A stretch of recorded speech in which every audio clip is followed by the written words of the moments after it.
Hello اور حیرت انگیز تاریخ کی کہانیوں میں دوبارہ خوش آمدید۔ آج ہم کو اجاگر کریں گے الموراوڈز کے بنیادی ارکان کا تعلق سنہجہ قبیلے سے تھا۔ سنہجہ قبیلہ صحرائے سہارا سے تھا اور اس نے 10ویں صدی میں اسلام قبول کیا۔ 11ویں صدی کے دوران الموراوڈز صحرائے سہارا سے نکلے اور مغربی افریقہ کے آس پاس کے علاقوں میں مختلف قبائل کو مضبوط کیا۔ مختلف اکاؤنٹس ہیں لیکن وہ یقینی طور پر جنوب مشرقی موریتانیہ اور شمال مغربی مالی اور شمالی سینیگال سے آئے ہیں۔ قبیلے کے امیر نے حج کے لیے مکہ کا سفر کیا اور یہ طے کیا کہ اس کا قبیلہ اور مغربی افریقہ کے دیگر لوگ صحیح اصولوں کے مطابق اسلام پر عمل نہیں کر رہے۔ امیر تیونس میں مالکی مکتبہ فکر سے ایک امام کو سہارا میں اپنے قبیلے کو تعلیم دینے کے لیے لائے۔ امام عبداللہ بن یاسین تھے۔ امام نے صحرائے سہارا میں اسلامی روایات پر سختی سے عمل کرنے کی تلقین کی۔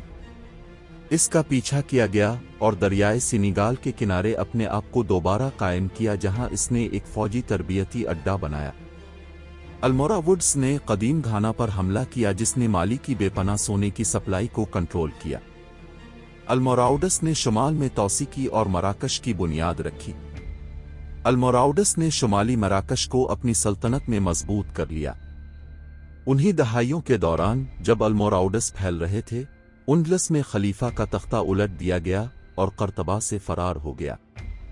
اس کے بعد الاندلس چھوٹی چھوٹی سلطنتوں میں بٹ گیا جسے طائفس کہا جاتا ہے، ہر ایک اپنے اپنے حکمران کے ساتھ۔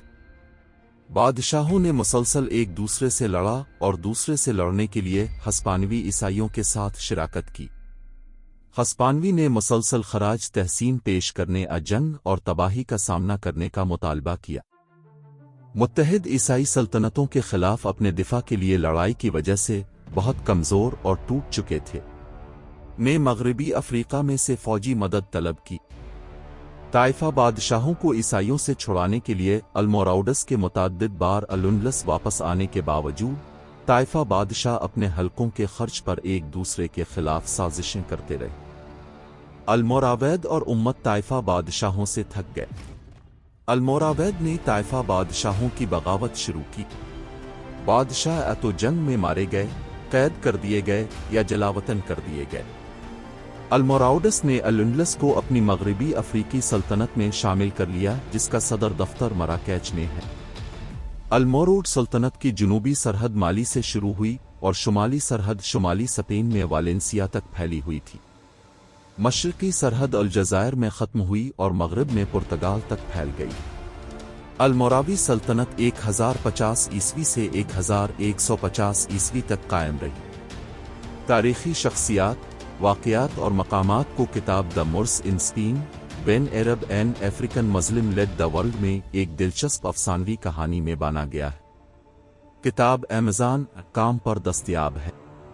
ابھی کے لیے الوداع۔ حیرت انگیز تاریخ کی کہانیوں کی اگلی قسط میں ملتے ہیں۔